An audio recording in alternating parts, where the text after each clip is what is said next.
Cry again, freak! The words hit harder than any fist. A 17-year-old boy stood over a 4-year-old girl in a wheelchair, his hands still raised from slapping the plate off her table. Pancakes and syrup crashed to the floor. The little girl screamed, not because of the mess, but because a stranger had just flicked her forehead so hard her tiny body jerked backward. Her mother wasn't there to stop it. A diner full of adults watched. Nobody moved. Nobody said a word. What happened next, when 85 members of the Hells Angels found out, would change this child's life forever. If you believe that kindness and courage still exist in this world, please subscribe to our channel, follow this story to the very end, and leave a comment telling us what city you're watching from, so we can see just how far this story has traveled. Emma Dawson was laughing. It was a small, hiccupy kind of laugh, the kind only a 4-year-old can make, the kind that starts in the belly and comes out through the nose. She was sitting in her booster seat at Benny's Pancake House, trying to stick a piece of pancake with her fork. Her right hand didn't work like other kids' hands. It shook. It curled. Sometimes the fork just slipped right out. But this morning, she got it. She stabbed that piece of pancake, lifted it up, and looked at the empty seat across from her like she just conquered the world. "Mommy, I did it!" But her mother, Sarah, wasn't at the table. She was at the counter, paying the bill, her back turned for just 2 minutes. 2 minutes. That's all it took. The bell above the door jingled. 3 boys walked in. Tyler Reed, 17, tall, buzz cut, the kind of kid who wore his cruelty like a badge. Behind him, Derek Hollis and Shane Porter, both 16. They were loud before they even sat down, shoving each other, laughing at something on Tyler's phone, dropping into the booth right behind Emma like they owned the place. Emma didn't notice them. She was still focused on her pancake. Tyler noticed her. He saw the booster seat first, then the leg brace, then the way her right hand trembled around the fork. He elbowed Derek. "Look at that," he whispered. But it wasn't really a whisper. It was the kind of voice that wanted to be heard. Derek looked. He pulled out his phone. He started recording. "What's she doing?" Shane asked, leaning over. "Trying to eat," Tyler said. "Can't even hold a fork." They laughed. Not quiet laughs, the kind of laughs that fill a room and make the air feel smaller. Emma heard them. She turned around in her booster seat, her big blue eyes confused. She didn't understand what they were laughing at, but something in her chest felt wrong. That feeling kids get before they have the words for it. Tyler leaned forward. He put his elbows on the back of his booth and looked down at her. "Hey, what's wrong with you?" Emma blinked. She didn't answer. She turned back to her plate and tried to pick up her fork again, but now her hand was shaking more. "I'm talking to you," Tyler said louder. "What's wrong with your hand? Why do you move like that?" The diner had maybe 12 people in it. A retired couple near the window, a trucker at the counter, Nancy the waitress behind the register, the cook in the back. All of them heard it. All of them looked. None of them moved. Emma's lips started to tremble. She still didn't say anything.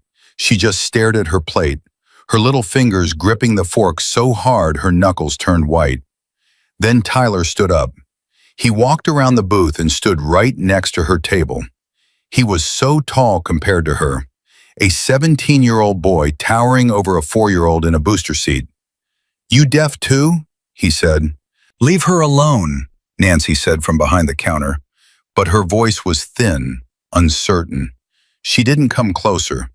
Tyler ignored her. He looked at Emma's plate. He looked at her brace. He looked at her trembling hand. And then he did it. He slapped the plate off the table. The crash was enormous, ceramic against tile. Pancakes and syrup splattered across the floor. The fork skidded under the booth. Emma flinched so hard she almost fell out of her booster seat. And then, before anyone could process what had just happened, Tyler flicked his middle finger hard against Emma's forehead. The sound was small. The pain was not. Emma screamed, not a tantrum scream, a fear scream. The kind that comes from a child who doesn't understand why the world just hurt her. "Cry again, freak!" Shane yelled from the booth, and all three of them laughed. Sarah heard the scream from the counter. She spun around and saw her daughter, face red, syrup on her shirt, tears already streaming, and three teenage boys laughing. She ran. "Emma, Emma, baby, what happened?" She scooped Emma out of the booster seat and pulled her against her chest. Emma buried her face in her mother's neck, sobbing, her small body shaking like a leaf in a storm. Sarah looked at the boys. Her face was white. "What did you do to her?" Tyler shrugged. That shrug, casual, indifferent, almost bored, was the cruelest thing he did all day. "Relax, lady, we didn't do nothing. Your kid just knocked her own plate over." "She's a klutz," Derek added, still recording on his phone. "Maybe she's broken," Shane said, and they laughed again. Sarah's hands were shaking, not from fear, from rage, the kind of rage that burns so hot it turns your vision white. She wanted to scream. She wanted to grab Tyler by his shirt and shake him until his teeth rattled. But she had Emma in her arms, and Emma was her whole world. And right now her whole world was crying. "You should be ashamed of yourselves," Sarah said. Her voice cracked on the last word. Tyler rolled his eyes. "Whatever, lady." They walked out, casual, unhurried, like nothing had happened. The bell jingled behind them. Sarah stood there holding Emma, surrounded by syrup and broken ceramic, in a diner full of people who had watched everything and done nothing. Nancy came around the counter. "Oh, honey, I'm so sorry. I didn't." "It's fine," Sarah said. It wasn't fine. Nothing was fine. She sat down in the booth and held Emma until the crying softened into hiccups, then into sniffles, then into silence. But it was the wrong kind of silence, not the peaceful kind, the kind that meant Emma had gone somewhere inside herself where the world couldn't reach her. Sarah pressed her lips to Emma's hair and whispered, "I'm here. Mommy's right here. Nobody's going to hurt you." But she knew that was a lie, because somebody already had. Emma was born on a Tuesday morning in March, 6 weeks early, in a hospital where Sarah worked as a nurse. The irony never left her. She spent her career taking care of other people's children, and when her own daughter came into the world, she couldn't protect her from anything. The doctors noticed it at 8 months. Emma's right side wasn't developing like her left. Her hand curled, her legs stiffened. The diagnosis came at 11 months. Cerebral palsy, right-sided hemiplegia. It wasn't the worst kind. Emma could walk with a brace, could talk, could think, could feel everything. But it was enough to make the world treat her differently. Kevin, Sarah's husband, lasted 3 months after the diagnosis. He didn't leave all at once. He left in pieces. First the eye contact went, then the conversations, then the nights at home. By Emma's first birthday, Kevin was sleeping in his truck. By her second birthday, he was gone. No note, no call. Just an empty side of the closet and a forwarding address in another state. Sarah didn't cry when he left. She didn't have time. She had a daughter who needed physical therapy 3 times a week, a job that demanded 12-hour shifts, and a mother whose diabetes was getting worse every month. Gloria, Sarah's mother, 62, with bad knees and a heart that was bigger than her body could carry, moved in to help. She watched Emma at night while Sarah worked. She sang to Emma, she read to her, she held her when the leg cramps came at 2 a.m. and Emma would wake up screaming. Their house was small, 2 bedrooms, 1 bathroom, a kitchen where the oven only half worked. Near the railroad tracks, where the trains came through at midnight and shook the walls. But every wall in that house was covered with Emma's crayon drawings. Suns with smiley faces, flowers with too many petals, a stick figure family, just 2 people, a big one and a small one, holding hands. Sarah kept every single one. After the diner, Sarah drove home with Emma asleep in the back seat, her face still blotchy, dried syrup still on her shirt. Sarah's hands gripped the steering wheel so hard her knuckles ached. She kept replaying it, Tyler's voice, the crash of the plate, Emma's scream, the shrug. Maybe she's broken. Sarah pulled into the driveway, turned off the engine, and sat in the silence for a full minute before she let herself cry. Inside, Gloria was in the kitchen. She took one look at Sarah's face and said, "What happened?" Sarah told her. Every detail. Gloria listened, her face getting harder with every word. When Sarah finished, Gloria was quiet for a long time. Then she said something that surprised both of them. "You need to tell people." "What?" "Tell people what happened. Don't be quiet about this. Being quiet is what lets people like that keep going." "Mom, who am I going to tell? The police?" "I already know what they'll say." "Then tell everyone else." That night, after Emma was asleep, clutching her stuffed elephant, her leg brace propped against the wall, Sarah sat on the couch with her phone and wrote a post on the local community Facebook group. She typed and deleted it 4 times before she got the words right. "My daughter's name is Emma. She's 4 years old. She has cerebral palsy. This morning at Benny's Pancake House, 3 teenage boys slapped the food off her table, flicked her in the face, and called her a freak. My daughter screamed. She cried. She's 4. A full diner watched it happen. Nobody helped. I'm not posting this for revenge. I'm not asking anyone to find these boys. I'm asking one question. When did we stop protecting our children?" She stared at the screen for 30 seconds. Then she hit post.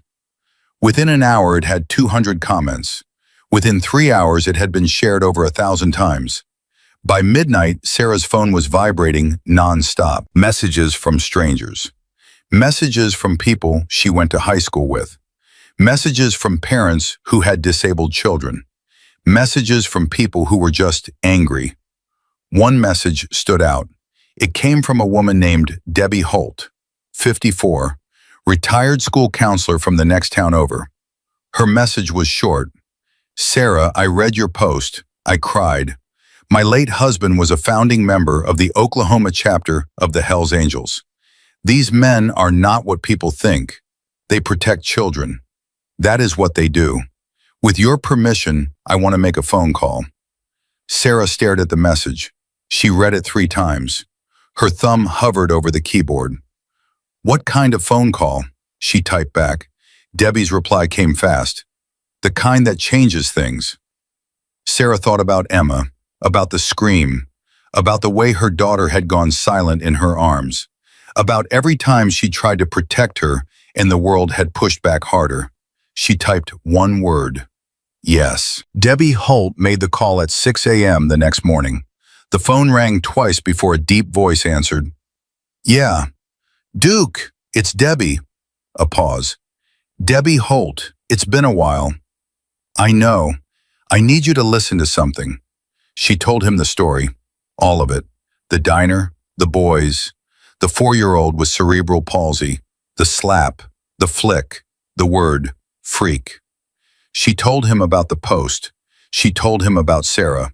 She told him about Emma. Duke Morrison listened without interrupting.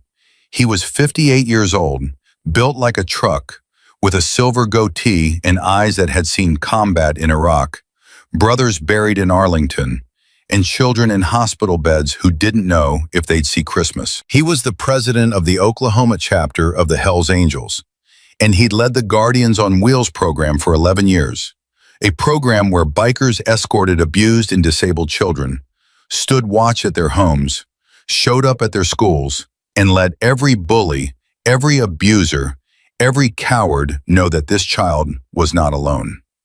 When Debbie finished, the line was quiet for a long time. "Duke," she said, "I'm here." His voice was different now, tighter. "You said she's 4? 4 years old." Another silence. Then, "Give me the mother's number." He didn't call Sarah right away. First, he walked out of his house, a ranch-style home on 5 acres outside Tulsa, and into the garage where 3 of his brothers were already working on bikes. Hank, 52, a retired firefighter with arms the size of most men's legs. Reno, 45, a welder who'd lost his own son to a drunk driver 8 years ago. And Preacher, 61, a soft-spoken man who got his name because he could quote scripture and throw a punch with equal conviction. Duke stood in the doorway. They looked up. "We've got a little one," he said. Those 4 words carried more weight than a speech. Hank put down his wrench. Reno wiped his hands on a rag. Preacher took off his reading glasses. "How old?" Hank asked. 4. "What happened?" Duke told them. When he got to the part about the flick to the forehead, Reno's jaw tightened so hard the muscles in his neck stood out like cables. Preacher closed his eyes and shook his head slowly. Hank just stared at the floor, breathing heavy through his nose. "Where?" Hank asked. "Benny's Pancake House, town called Ridgewater." "When do we ride?" Duke looked at them. "Saturday, 1 week from today. But not just us." He pulled out his phone. He opened the group chat, the one that connected every Hell's Angels chapter within 200 miles. Tulsa, Oklahoma City, Stillwater, Lawton, Muskogee, Enid, even the chapter across the border in Wichita. He typed one message. 4-year-old girl, cerebral palsy. 3 teenage boys attacked her in a diner, called her a freak, hit her in the face. She's 4. Saturday morning, Benny's Pancake House, Ridgewater, Oklahoma. Full ride. Bring your heart. Within 10 minutes, every chapter president had replied. Tulsa, we're in, 12 riders. Oklahoma City, 15, maybe more. Stillwater, 8 confirmed. Lawton, 10, including 3 who are driving through the night to make it. Muskogee, 6. One of them is a pediatric nurse. She wants to meet the mother. Enid, 7. Wichita, 9. We're crossing state lines for this one. By noon, the count was 73 confirmed. By Thursday, 85. 85 bikers from 7 chapters, all converging on a small-town diner for a 4-year-old girl they'd never met. Duke called Sarah that evening. "Mrs. Dawson?" "Yes, who is this?" "My name is Duke Morrison. I'm the chapter president of the Oklahoma Hells Angels. Debbie Holt told me about your daughter." Silence on the other end. Then Sarah said carefully, "What exactly did she tell you?" "Everything, and I'm calling to tell you something. Saturday morning, if you're willing, we'd like to come to that diner. Not to cause trouble, not to find those boys. We want to meet Emma. We want her to know she's not alone, and we want everyone in that town to know she's protected." Sarah's voice was barely a whisper. "How many of you?" 85. The line went quiet. Duke heard a sharp intake of breath, then the sound of a woman trying very hard not to cry. "Mrs. Dawson?" "I'm here," Sarah said, her voice shaking. "I just... 85? "Yes, ma'am. Every one of them volunteered." "For Emma?" "For Emma." Sarah pressed her hand over her mouth. She looked down the hallway at Emma's bedroom door, where a crayon sun was taped at the height of a 4-year-old's hand. "Saturday," Sarah said. "We'll be there." The week moved slowly. Sarah almost canceled 3 times. Wednesday night, she sat on the edge of her bed and called Debbie. "What if this scares her? She's 4. 85 strangers on motorcycles? She'll be terrified." Debbie's voice was calm. "Honey, these men have sat with children who've been through things you can't imagine. They know how to be gentle. They know how to be quiet. Duke Morrison once held a 3-year-old boy on his lap for 2 hours at a courthouse because that boy was too scared to testify without someone big sitting next to him. These men are not what the world thinks they are." Sarah was quiet. Then she said, "What if nobody remembers? What if it doesn't change anything?" Debbie's answer was simple. "It'll change everything for Emma. That's enough." Thursday, Sarah told Gloria. Her mother sat at the kitchen table, listening, her arthritic hands wrapped around a cup of coffee that had gone cold. When Sarah finished, Gloria looked at her with watery eyes and said, "Your father would have loved this. Dad would have been terrified of bikers, Mom. Your father would have been terrified of anyone who scared you, but he would have shaken every one of their hands for what they're doing. Friday night, Sarah couldn't sleep. She lay in bed, staring at the ceiling, listening to the train rattle past at midnight, thinking about every moment since Emma was born. The diagnosis, Kevin leaving, the therapy sessions where Emma cried from the stretches. The first time Emma walked with her brace, wobbling, falling, getting back up. The time a kid at the park said, "What's wrong with her legs?" And Emma just looked at Sarah with those blue eyes, waiting for an answer. And now this. A diner, a plate, a slap, a word. Freak. Sarah turned on her side and whispered to the dark room, "Nobody calls my daughter that. Never again." Saturday morning arrived. Sarah dressed Emma in her favorite white dress with the little sunflowers on it. Emma watched her mother's face carefully, the way 4-year-olds do when they know something is happening but don't know what. "Where are we going, Mommy?" "Pancakes, baby." "Benny's?" Sarah hesitated. "Yeah, Benny's." Emma's face tightened, just for a second, just enough for Sarah to see it. "The mean boys won't be there?" Sarah knelt down. She held Emma's face in her hands and looked directly into those big blue eyes. "Listen to me, Emma Grace Dawson. If anyone ever tries to hurt you again, Mommy will be right there. Right there. Do you hear me?" Emma nodded. "Okay, Mommy. And today some very special people want to meet you." "Who?" Sarah smiled. "You'll see." They got in the car. Gloria came too, sitting in the back next to Emma, holding her granddaughter's small hand. The drive took 15 minutes. Sarah's heart pounded the entire way. They pulled into the parking lot of Benny's Pancake House at 8:30 a.m. The lot was empty. The diner was quiet. Nancy was behind the counter, and she smiled big when she saw Emma come through the door. "Well, look who's back. My favorite girl." Nancy brought Emma a short stack with extra whipped cream and a cherry on top. Emma giggled. She picked up the cherry with her left hand and popped it in her mouth. For a moment, just a moment, everything felt normal. Sarah sat across from her, watching her daughter eat, trying to keep her hands from shaking. 8:45 a.m. Nothing. 8:50 a.m. Still nothing. Sarah looked at her phone. No messages from Debbie. No messages from Duke. She started to wonder if this whole thing had been a mistake. Maybe they weren't coming. Maybe it was just talk. Maybe. 8:57 a.m. Gloria felt it first. She put her hand flat on the table and frowned.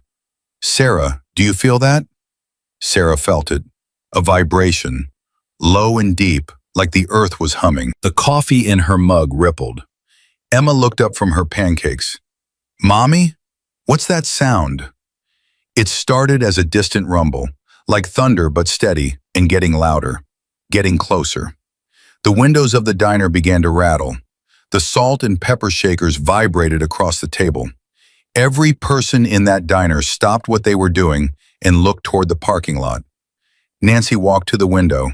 She looked outside. Her hand went to her mouth. "Oh my God," she whispered. They came down Main Street in a wave. A wall of chrome and leather and sound so massive it made the air itself feel heavy. Motorcycle after motorcycle after motorcycle. Headlights cutting through the gray morning like a river of fire. The roar of 85 engines was not just heard, it was felt. In the chest, in the bones, in the teeth. Emma pressed her face against the window, her eyes wider than Sarah had ever seen them. "Mommy," she breathed. "Mommy, look." Sarah looked. And for the first time in longer than she could remember, she started to cry, not from pain, but from something she had almost forgotten existed. Hope.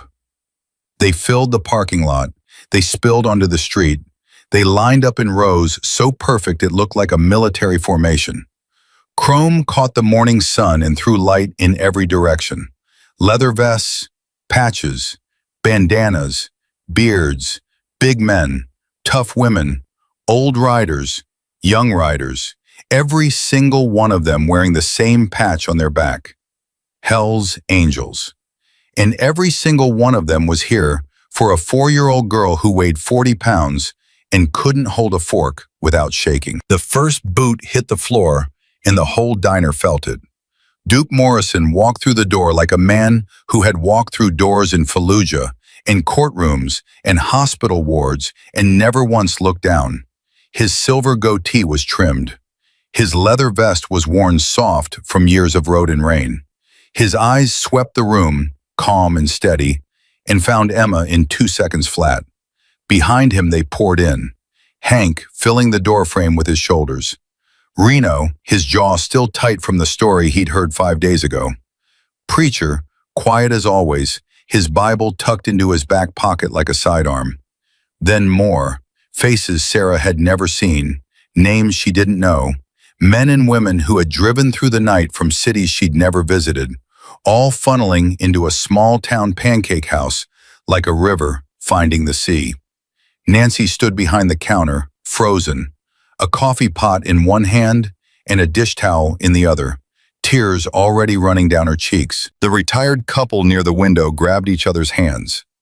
The trucker at the counter set down his fork and just stared. Emma hadn't moved from the window. Her small hands were pressed flat against the glass, her breath fogging the surface. She watched the motorcycles keep coming and keep coming and keep coming, and her mouth was open, and her eyes were the size of the moon. "Mommy," she whispered, "are they all coming inside?" Sarah couldn't answer. She was gripping the edge of the table with both hands, tears falling onto her napkin, trying to hold herself together for her daughter, and failing beautifully. Gloria reached across the table and squeezed Sarah's wrist. "Breathe, baby," she said quietly. "Just breathe." Duke stopped 3 steps from Emma's table. The diner was already full, bikers lining the walls, sitting on counter stools, standing in the aisle. But around Emma's booth, a small circle of space remained, as if they all understood without being told that this moment belonged to one man and one little girl. Duke looked at Sarah first. "Mrs. Dawson?" Sarah nodded. She wiped her face with the back of her hand. "I'm Duke. We spoke on the phone." "I remember," Sarah managed. I didn't think." 85, Duke said, and the corner of his mouth turned up. "I told you." Then he turned to Emma. And this is where something shifted, something the diner would talk about for years. Duke Morrison, 240 pounds, combat veteran, president of the most feared motorcycle club in the state, got down on one knee. Slowly, painfully.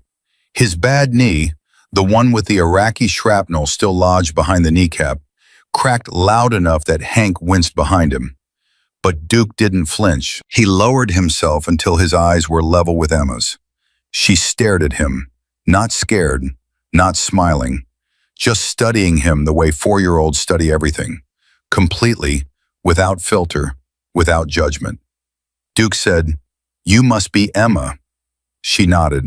Her right hand was resting on the table, trembling slightly, and she tucked it under her left arm, a habit she'd developed. Hiding the hand that didn't work right, hiding the part of herself the world seemed to hate. Duke saw it. He saw the way she pulled that hand away, and something in his face changed. Not anger exactly, something deeper, something that looked like a man remembering every child he'd ever sat with, who had learned too young that parts of themselves were unwelcome. "Can I see your hand?" he asked softly. Emma shook her head. "That's okay," Duke said. "You don't have to show me anything, but I'm going to tell you something, and I need you to listen real careful. Can you do that?" Emma nodded. "That hand right there, the one you're hiding, that hand is the bravest hand I've ever seen. You know why?" She shook her head again.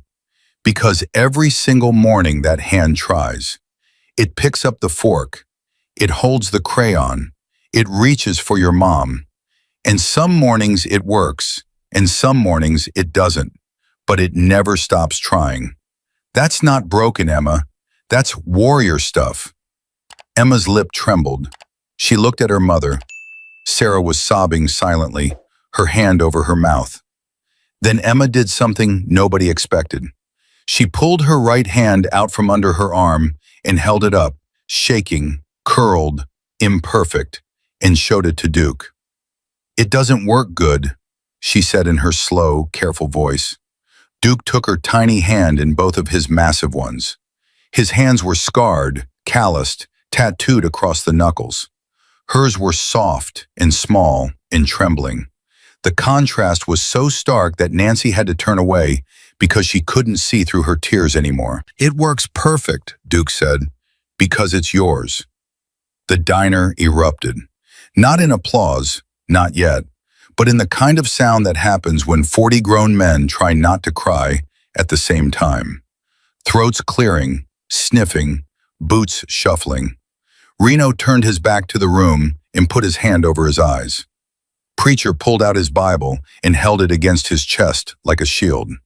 Then Duke reached behind him and Hank handed him something, a small leather vest. Child-sized, custom-made, black with real stitching, real patches. On the front, a tiny nameplate, Emma. On the back, embroidered in silver and white, the words, "Protected by Hell's Angels." "This is for you," Duke said. "When you wear this, everyone knows. You're one of us. And nobody messes with one of us."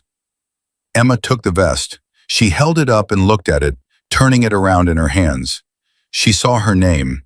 She couldn't read the rest yet, but she could read her name. "That's me," she said. "That's you," Duke confirmed. "Can I put it on?" "It's yours, sweetheart." Sarah helped her into it. It was too big. The shoulders drooped. The bottom hung past her thighs. But Emma didn't care. She stood up from the booth, wobbling on her braced leg, and looked down at herself in the vest. Then she looked up at the room full of bikers and said, in her small, clear voice, "I'm like you now?" The dam broke. Hank cried first. The retired firefighter with arms the size of tree trunks covered his face, and his shoulders shook. Then Reno. Then 3 men Sarah had never met, standing against the wall, tears running into their beards. The retired couple near the window held each other and wept.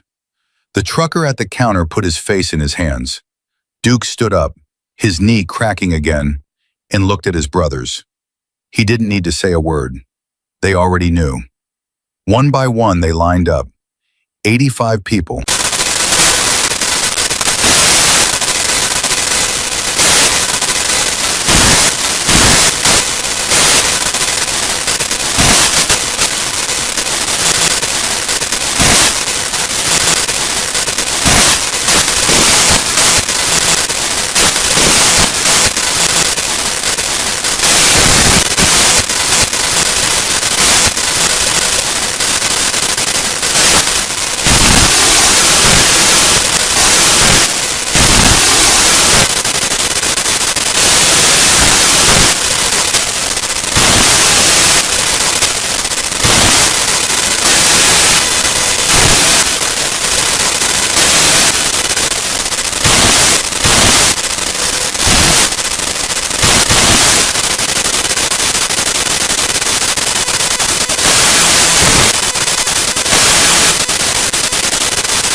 "Mom," Sarah gasped.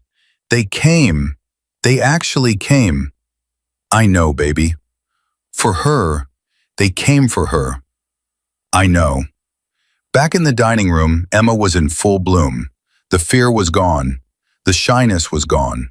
She was laughing, that hiccupy belly laugh, as each biker presented their gift. She hugged every single one. Some of them were so big she could only reach their legs. So she'd wrap her arms around their knees and squeeze, and these enormous men would look down at this tiny girl clinging to them and fall apart completely. A woman named Rose, 47, a trauma nurse from the Muskogee chapter, sat with Emma for an extra minute. She held Emma's right hand and showed her a scar on her own wrist. "I got hurt too, once," Rose said, But look, still works. Emma studied the scar carefully. Then she held up her own hand. Mine shakes, she said. Mine too, Rose said. When I'm scared, when I'm tired, when I drink too much coffee, she winked. Emma giggled. Does it stop? Emma asked. Rose looked at her, really looked at her, and said, No, baby, but you stop being afraid of it. 40 minutes had passed. The line was almost done. The diner was so full of emotion it felt like the walls might burst. Nancy had given up trying to work and was just standing behind the counter, crying and laughing and handing out free coffee to anyone who walked past. Then the door opened. Not the gentle jingle of a customer, a hard push, careless, loud. Tyler Reed walked in. He was laughing, that same cruel, empty laugh, shoving Derek ahead of him, Shane trailing behind with his phone already out. They'd come back to the diner the way dogs return to the place where they buried a bone. Not because they needed to, because they could. Tyler was mid-sentence, something about a video game, when his eyes adjusted to what was in front of him. The laughter died. The diner was wall-to-wall bikers, leather and chrome and muscle and eyes, 85 pairs of eyes, all turning toward the door at the same time. The room had been warm with love 30 seconds ago. Now it was ice. Tyler's face drained. Every drop of color left his skin like someone had pulled a plug. Derek's mouth hung open. Shane lowered his phone slowly, as if moving too fast might trigger something. Nobody spoke. The silence was so complete you could hear the coffee maker dripping behind the counter. Duke was standing near Emma's booth. He'd been talking to Gloria, telling her about the Guardians on Wheels program, his voice soft and respectful, when the door opened. He stopped mid-sentence. He turned his head. He saw the three boys, and he knew. He didn't have to ask. He'd seen the look on Nancy's face, the way her expression shifted from warmth to something cold and hard. He'd seen the way Sarah's body went rigid, the way her hand instinctively reached for Emma. He'd seen Emma flinch, that tiny, involuntary jerk of a 4-year-old body that had learned to associate the sound of that laugh with pain. Duke took one step forward, then another. His boots were the only sound in the room, each step deliberate, measured, not fast, not slow, the pace of a man who had all the time in the world and knew exactly how to use it. He stopped 6 feet from Tyler, close enough to talk, far enough to let the boy feel the full weight of the gap between them. You boys looking for something? Duke said. Tyler opened his mouth. Nothing came out. Duke tilted his head slightly. Cat got your tongue? That's funny. I heard you had plenty to say last Saturday. Derek took a step backward toward the door. Duke's eyes flicked to him. Don't move, he said, quiet as a whisper but heavy as concrete. Derek froze. Duke looked back at Tyler. You know what I've been doing for the last hour? I've been meeting a little girl, 4 years old, sweetest kid I've ever seen in my life. She showed me her hand, the one that shakes, the one she hides because people like you made her feel ashamed of it. She showed me that hand, and you know what I saw? Tyler said nothing. I saw courage. I saw a little girl who fights harder to eat a pancake than you fought for anything in your entire life. Duke's voice was still quiet, but every word hit like a hammer on an anvil. And then she told me something. You know what she said? She said, the mean boys won't be there, will they? She asked her mama that before she came here this morning. She was afraid of you. A 4-year-old was afraid to eat breakfast because of you. Tyler's eyes were wet. His jaw was clenching and unclenching, and his hands were balled into fists at his sides. Not from anger, but from the effort of holding himself together. I didn't, he started. You didn't what? Duke cut him off. Didn't mean it? Didn't think? Which one is it? Because I've been hearing that excuse from bullies for 30 years, and it never gets any less pathetic. Shane was crying, silently, tears running down his cheeks, his phone forgotten in his hand. Derek's chin was trembling. his eyes fixed on the floor. Duke took one more step. Now he was close enough that Tyler had to look up to meet his eyes. "I'm not going to hit you," Duke said. "That's not what I do. That's what you do. I'm going to do something much harder. I'm going to give you a chance." He pointed to Emma. She was watching from the booth, still wearing her leather vest, her small face serious, her right hand resting on the table instead of hidden under her arm. "You walk over there. You get on your knees. You look that little girl in the eye, and you tell her you're sorry. Not because I'm standing here, not because you're scared, because you did something wrong. And somewhere inside that thick skull of yours, you know it." Tyler didn't move for a long time. 10 seconds. 20. The diner waited. 85 bikers, a waitress, a retired couple, a trucker, a grandmother, a mother, and a 4-year-old girl, all waiting for a 17-year-old boy to decide what kind of man he was going to become. Derek broke first. He walked toward Emma's table. His steps were unsteady, his face a wreck. He knelt down, clumsily, the way someone kneels who has never knelt before anyone, and looked at Emma. "I'm sorry," he said. His voice cracked on both words. "I'm really sorry. We shouldn't have done that to you." Emma looked at him. She didn't smile. She didn't frown. She just looked at him with those clear blue eyes and said, "You made my pancakes fall." Derek let out a sound that was half laugh, half sob. "I know. I'm sorry about your pancakes." Shane came next. He could barely walk straight. He knelt and couldn't even get the words out on the first try. He opened his mouth and nothing came but a choked sound. He tried again. "I'm sorry, Emma. I called you a bad word. You're not that. I'm sorry." Emma studied him. "Are you crying?" she asked. "Yeah," Shane admitted. "It's okay to cry," Emma said. "Mommy says so." Shane pressed his palms into his eyes and his shoulders heaved. Then there was only Tyler.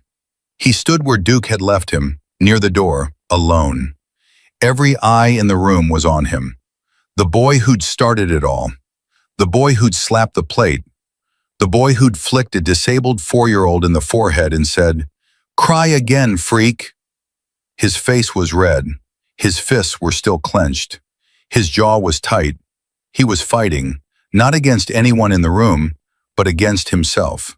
Against the version of Tyler Reed who walked into this diner a week ago and did something unforgivable. Duke didn't push him. He just waited, his arms folded, his eyes steady.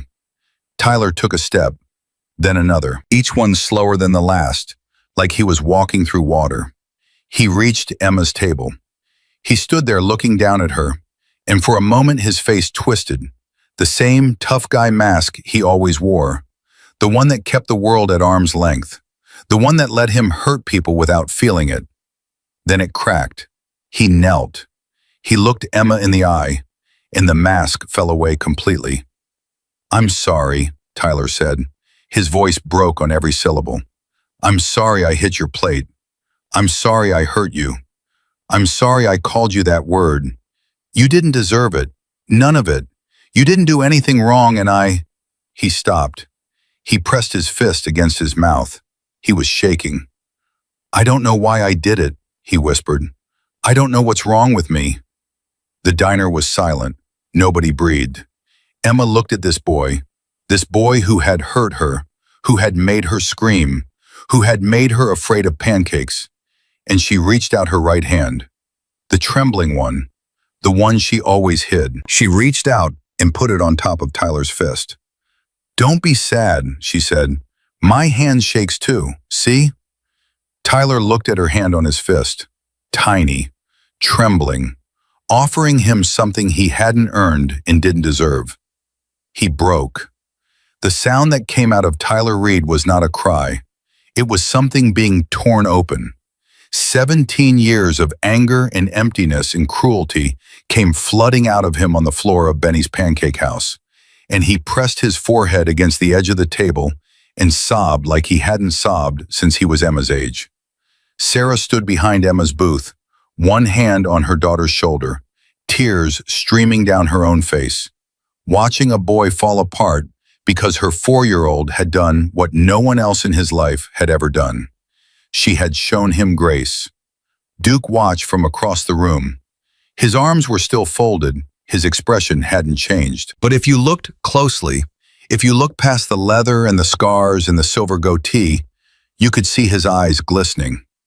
Hank leaned over to Reno and said very quietly, "That kid's going to be all right." Reno shook his head. "He just got saved by a 4-year-old. He better be." The diner stayed full for another 2 hours. Nancy gave up counting tabs and declared everything on the house, then cried again when 3 different bikers left $100 bills on the counter anyway. Preacher said a quiet blessing over Emma's table that made Gloria weep into her coffee. A biker named Ace from the Wichita chapter, who hadn't spoken a word all morning, sat down at the piano nobody ever used in the corner and played "Lean on Me" so gently the whole room stopped to listen. Emma sat in the middle of all of it, wearing her too big leather vest, surrounded by stuffed animals and toy motorcycles and hand-drawn cards, eating a second plate of pancakes that Nancy brought without being asked. At one point, she looked up at her mother and said, "Mommy, these are my friends now?" Sarah knelt down and pressed her forehead against Emma's. "Yeah, baby, these are your friends." "All of them?" Sarah laughed through her tears.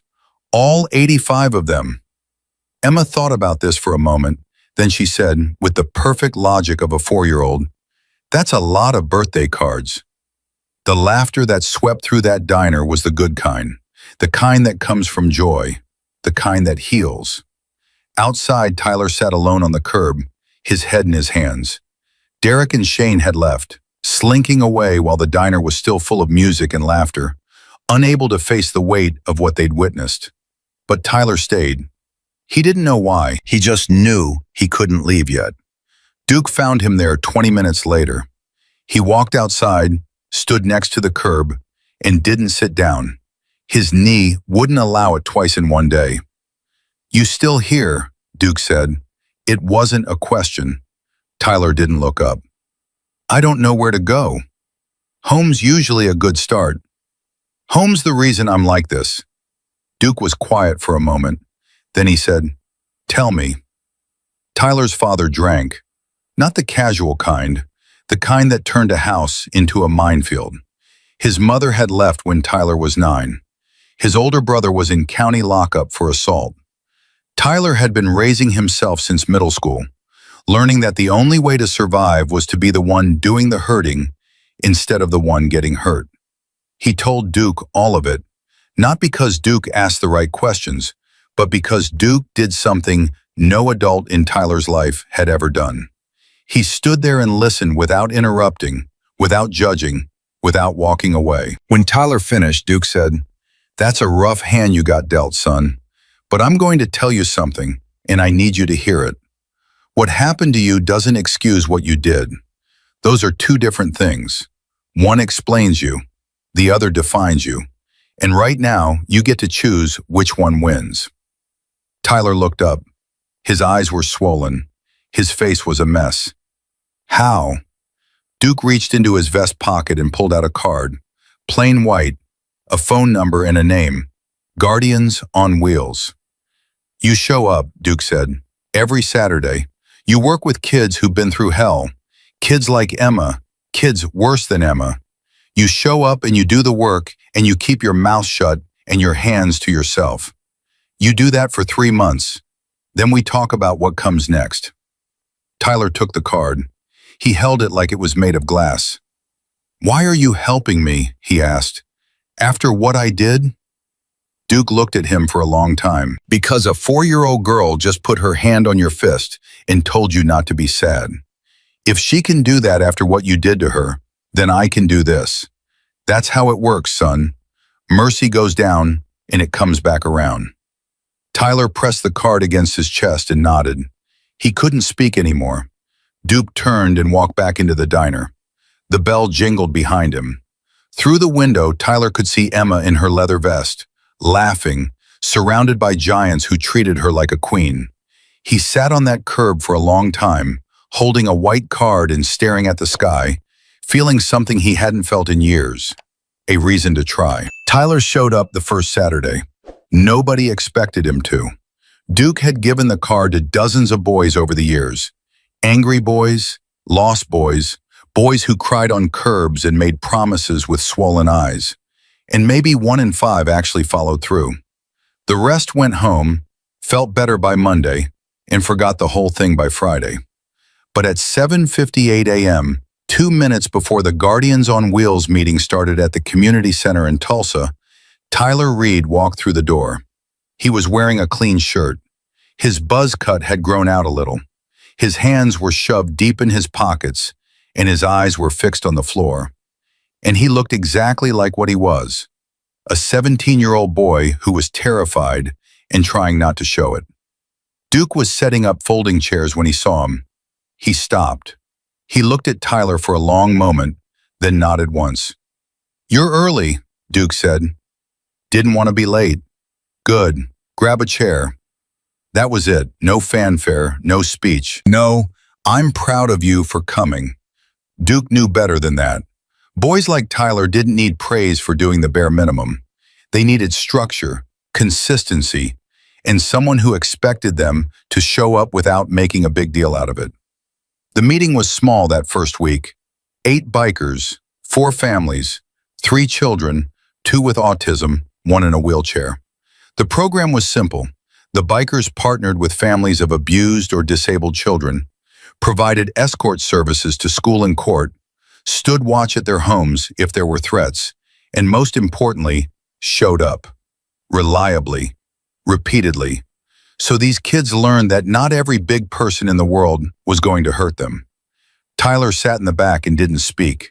He watched. He listened to a mother describe how her 8-year-old son with autism had been bullied so badly at school he'd stopped eating. He listened to Hank tell the group about a custody case where a father had broken his daughter's arm, and the bikers had escorted the girl to every court hearing for 6 months until the father was convicted. He listened to Preacher read a letter from a teenager who'd been through the program 3 years ago and was now in college, studying to be a social worker. At the end of the meeting, Duke walked past Tyler and said, "Same time next week." Tyler nodded. "I'll be here." "We'll see." He was there the next Saturday, and the one after that, and the one after that. The third week, Duke assigned him to shadow Reno. It wasn't random. Duke had thought about it carefully.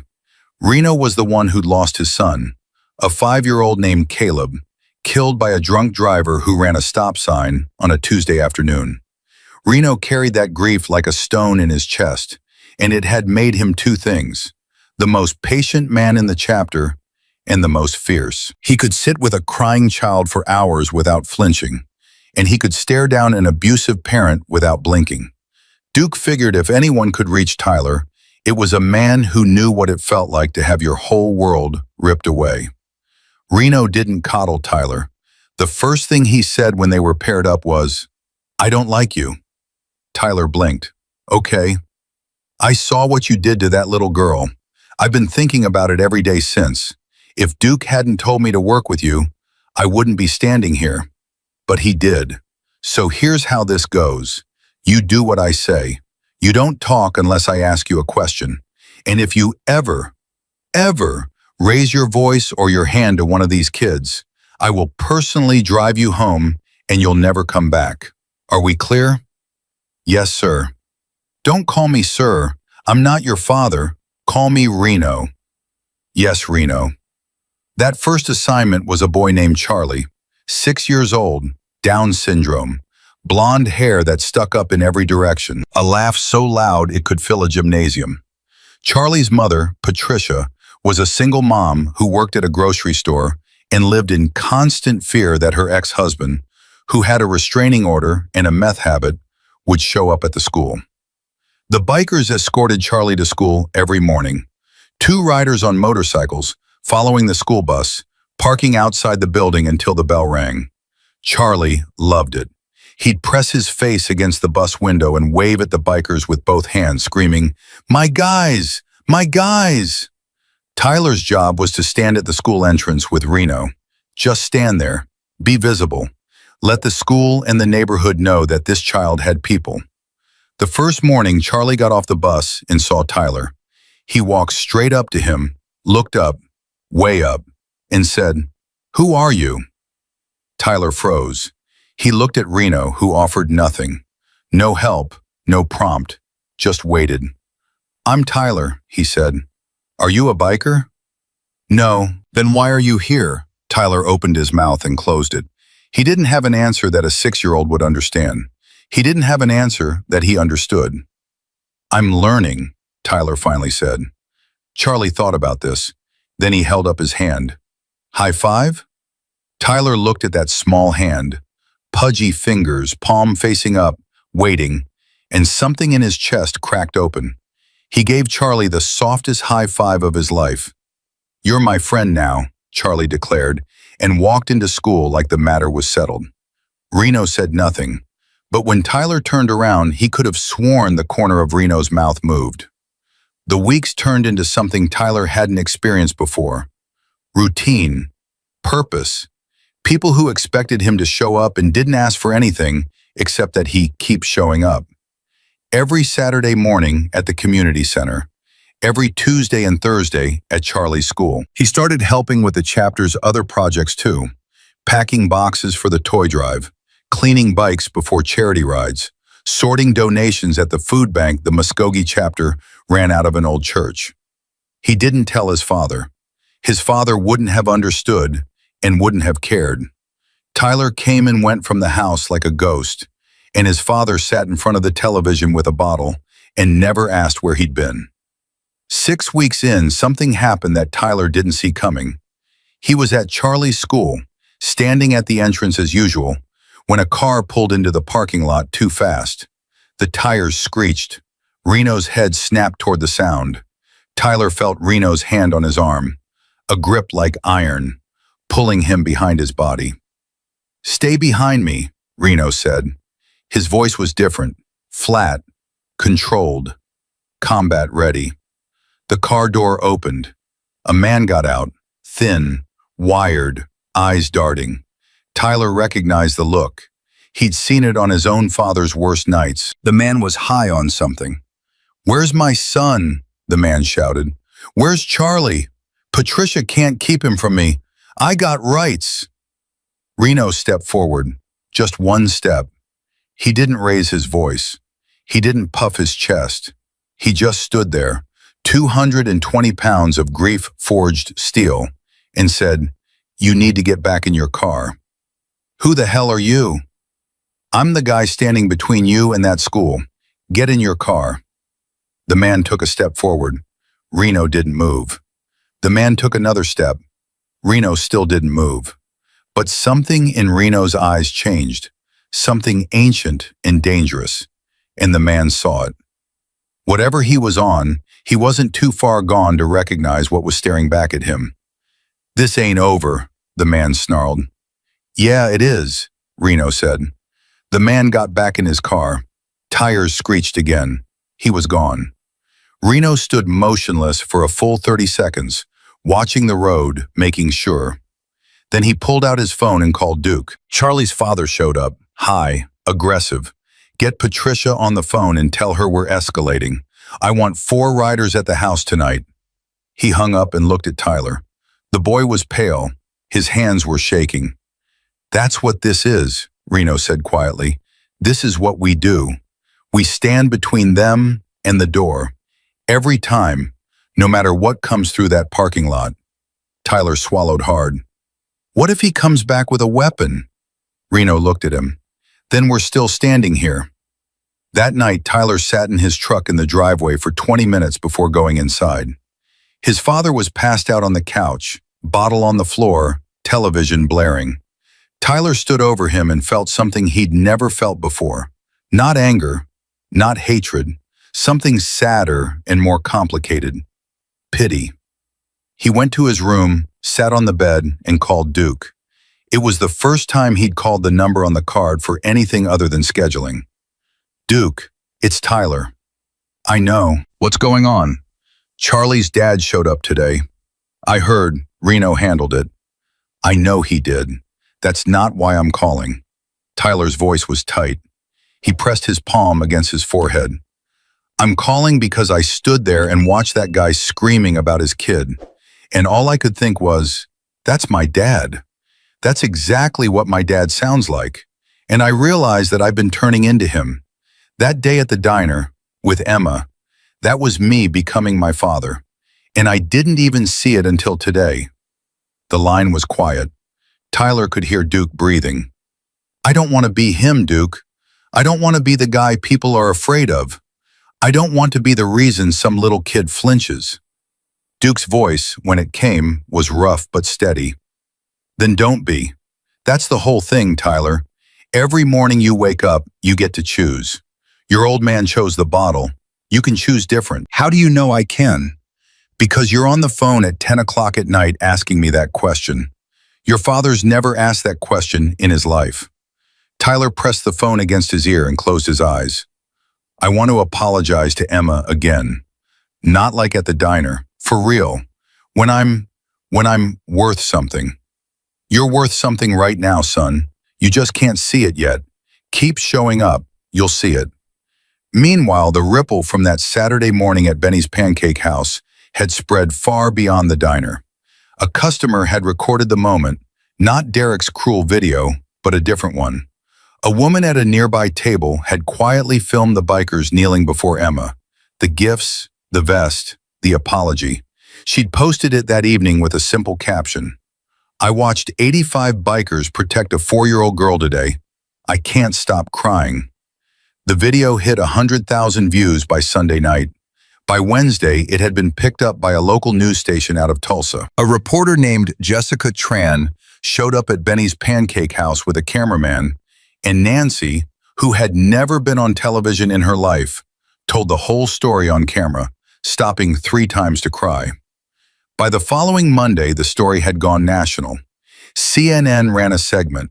ABC ran a segment. The video crossed 10 million views. Sarah's phone rang non-stop. Reporters, producers, podcasters, strangers who just wanted to say they were moved. Sarah didn't want the attention. She turned down every interview request for the first week. She was a private woman who worked night shifts and ate Saturday pancakes with her daughter and didn't ask for anything from anyone. The idea of Emma's face on national television made her stomach knot. But then Debbie called. Sarah, I know you're overwhelmed, but I need you to think about something. This isn't just about Emma anymore. There are thousands of families out there. Parents with disabled kids, parents who've been through what you've been through, and they're watching this story and feeling less alone. You don't have to do anything you don't want to do. But if you tell Emma's story, you might change someone else's. Sarah sat with that for a long time. She thought about the night she wrote that Facebook post, how alone she'd felt, how desperate. She thought about what it would have meant to her, in that moment, to see another mother going through the same thing and coming out the other side. She called Jessica Tran back. The interview aired on a Thursday evening. Sarah sat on her couch with Emma on her lap and told the story from the beginning. The diagnosis, Kevin leaving, the years of therapy, the diner, the boys, the bikers. She spoke clearly and without self-pity. And when Jessica asked her what she wanted people to take away from the story, Sarah said something that would be quoted in newspapers across the country. My daughter has cerebral palsy. Her right hand shakes. Her right leg needs a brace. And she is the strongest person I have ever known. She forgave a boy who hurt her before he even asked for forgiveness. If a 4-year-old can do that, what's our excuse? The interview went viral. 40 million views in a week. And then something unexpected happened. The donations started. Not from organizations, from people. Ordinary people. A retired teacher in Maine sent $50 with a note that said, for Emma's pancakes. A construction worker in Texas sent $100. A family in California sent $500. An anonymous donor in New York sent $10,000 with a single line, for whatever she needs. Within 2 weeks, a fund set up by the Hells Angels charity arm, the one that ran the Guardians on Wheels program, had raised over $200,000, specifically earmarked for Emma Dawson. Sarah didn't know what to do with it. She sat at her kitchen table staring at the number on the screen and called Duke. "Duke, I can't accept this." "It's not from me, Sarah. It's from people who watched your daughter put her hand on a bully's fist and tell him not to be sad. You raised that kid. You earned this as much as she did." "But 200,000? Duke, I'm a nurse. I've never seen this kind of money." "Then let's make sure it goes where it matters. Therapy, equipment, college fund. Whatever Emma needs for the next 20 years, this money's going to be there." Gloria, sitting across the table, listened to the whole conversation. When Sarah hung up, her mother said, "Your father would have fainted." Sarah laughed for the first time in days. "Mom, I'm about to faint." "Don't you dare. We've got work to do." The money changed things. Not overnight. Sarah was too careful for that, but steadily, deliberately. She found the best pediatric physical therapist in the state, a woman named Dr. Linda Torres, at a clinic in Oklahoma City, who had a 2-year waiting list that suddenly opened up when she saw Emma's story on the news. Dr. Torres didn't just treat Emma's body, she treated Emma's belief about her body. The first session, Emma sat on the therapy table and held up her right hand. "It shakes," she told Dr. Torres, the same way she told everyone. Dr. Torres took Emma's hand and held it. "Good, that means it's working. Now let's teach it some new tricks." Over the next weeks, Emma started therapy 3 times a week instead of once. New exercises, new stretches, a new brace that fit better and didn't rub her skin raw. And something Sarah hadn't dared to hope for, Emma's right hand was getting stronger. Not fixed, not normal, but stronger. She could hold a crayon for 10 minutes instead of 3. She could grip a cup with both hands. She could button the bottom button of her shirt if she concentrated hard enough. Each small victory sent shockwaves through the house. Gloria cried when Emma buttoned that button. Sarah cried when Emma held a fork steady for 6 seconds. Emma didn't understand why everyone was crying all the time, but she was happy, so she'd pat whoever was closest and say, "Don't be sad," the same way she'd said it to Tyler. The school district, pressured by the national attention, launched a comprehensive anti-bullying program. They invited Sarah to speak at the first assembly. She stood at the podium and her hands shook worse than Emma's, but she told the story, and she told it straight. And when she finished, 400 students sat in complete silence. Then a girl in the 3rd row stood up and started clapping. Then the boy next to her. Then the whole gymnasium, on their feet, applauding a woman who'd done nothing more extraordinary than love her daughter and refuse to be silent. The principal asked Sarah to come back monthly. She agreed. Debbie volunteered to run workshops for teachers on recognizing and intervening in bullying. The school hired a full-time counselor for the first time in its history. And in a quiet corner of all this change, something was happening with Tyler that nobody was talking about yet. He hadn't missed a single Saturday, not one. 3 months had passed since Duke had given him that card on the curb outside Benny's Pancake House, and Tyler had shown up every single week. He'd stood at Charlie's school in the rain. He'd packed toy drive boxes until his back ached. He'd sat in meetings and listened to stories that made his stomach turn. Stories of children who'd been hurt by people who were supposed to protect them.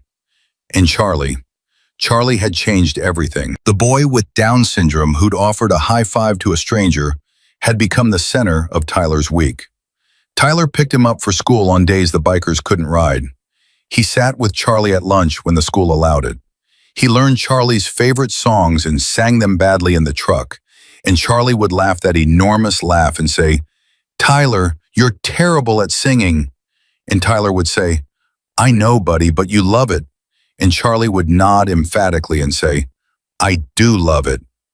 One afternoon, Patricia called Tyler directly. Her voice was shaking. Charlie's father was at the house. He didn't come in. He just sat in the car across the street for an hour.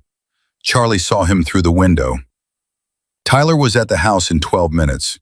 He called Reno on the way. By the time Charlie's father's car rolled past the house again that evening, There were 4 motorcycles in the driveway, and Tyler's truck parked across the street in the exact spot the father had used. The car slowed. Then it kept driving. It didn't come back. Patricia opened the front door and looked at the wall of leather and metal between her son and the world. "Thank you," she said. "All of you." That night, Charlie wouldn't go to sleep until Tyler sat next to his bed. "Are the bad guys gone?" Charlie asked. "Yeah, buddy, the bad guys are gone." "You scared them away?" "Me and the guys, yeah." Charlie reached up and touched Tyler's face. His small fingers traced the line of Tyler's jaw, the way children touch things they're trying to understand. "You're a good guy, Tyler," Charlie said. Tyler held that small hand against his face and closed his eyes. 8 months ago, he'd flicked a 4-year-old girl in the forehead and called the moment entertainment. Now a 6-year-old boy was touching his face and calling him good. And both things were true, and both things were him, and the distance between those two versions of himself felt like the longest road he'd ever traveled. "I'm trying, Charlie," he whispered. "I'm trying real hard." "You're doing good," Charlie said, and fell asleep with his hand still on Tyler's face. Tyler sat in that dark room for a long time, listening to a child breathe, feeling the weight of a second chance he still wasn't sure he deserved. When he finally left, Reno was on the porch, smoking a cigarette he wasn't supposed to be smoking because his doctor had told him to quit 3 years ago. "Kid asleep?" Reno asked. "Yeah." Reno took a long drag. "You know, when Duke first told me to work with you, I wanted to say no. I wanted to tell him you were a waste of time, that kids like you don't change." Tyler stood still. "I was wrong," Reno said. He didn't look at Tyler. He looked at the street, at the empty spot where the car had been. "You showed up. Every time. You didn't flinch today when Patricia called. You were here in 12 minutes. I counted. I wasn't going to let anything happen to Charlie." Reno finally looked at him. "I know you weren't. That's the point." He flicked the cigarette into the gravel. 3 months is up, Tyler. Duke said we'd talk, so I'm going to tell him what I think." Tyler's heart hammered. "What do you think?" Reno was quiet for a moment. Then he reached out and put his hand on Tyler's shoulder, the first time he'd touched the boy since they'd met. "I think you're one of us." Tyler's face crumbled. He turned away fast, pressing his fist against his mouth, but Reno had already seen it. The big man squeezed Tyler's shoulder once, hard, then let go and walked to his bike. "Saturday," Reno said over his shoulder. "Don't be late." He kicked the engine to life and rode off into the dark. And Tyler stood on Patricia's porch with tears running down his face, and a hand still warm on his shoulder from a man who'd lost his own son and somehow found the grace to help raise someone else's. The call came at 2 a.m. on a Tuesday. Sarah was 3 hours into her night shift at the hospital, checking vitals on a patient in room 114, when her phone buzzed in her scrub pocket. She almost ignored it. She always ignored calls during shifts. But something made her look. The screen read, "Mom." Gloria never called during Sarah's shifts. Never. In 3 years of night shifts, her mother had texted twice. Once when the power went out, once when Emma had a fever of 103. But she had never called. Sarah stepped into the hallway and answered. "Mom, what's wrong?" Gloria's voice was wrong. Not panicked, worse, controlled. The voice of a woman trying to hold something together that had already broken. "Sarah, don't panic. Emma's okay, she's sleeping. But I need you to come home." "Mom, what happened?" "Kevin is here." Sarah's blood stopped moving. She felt it, an actual physical sensation of her circulatory system refusing to function. Her hand tightened on the phone until the case creaked. "What do you mean, Kevin is here?" "He's sitting in his truck in the driveway. He pulled up 20 minutes ago. He hasn't come to the door. He's just sitting there." "Did he see Emma?" "Emma's asleep. She doesn't know." "Mom, lock the door. Lock every door. I'm coming home." "The doors are locked." "Sarah, he looks different. He looks bad." Sarah was already pulling off her badge, already walking toward the nurse's station. Her supervisor, a woman named Diane, who had covered for Sarah more times than either of them could count, took one look at her face and said, "Go." Sarah drove 17 minutes in 11. Every red light felt like an hour. Her hands were shaking on the wheel, that same shake she saw in Emma's hand every day, and she gripped harder to make it stop. She hadn't seen Kevin Dawson in 3 years. 3 years since he'd walked out on a 1-year-old daughter with cerebral palsy and a wife who needed him. 3 years of silence. No calls, no letters, no child support, nothing. And now he was sitting in her driveway at 2 a.m. She pulled up behind his truck. It was old, older than the one he'd left in, with rust along the wheel wells and a cracked taillight. She could see him through the rear window, just a silhouette, not moving.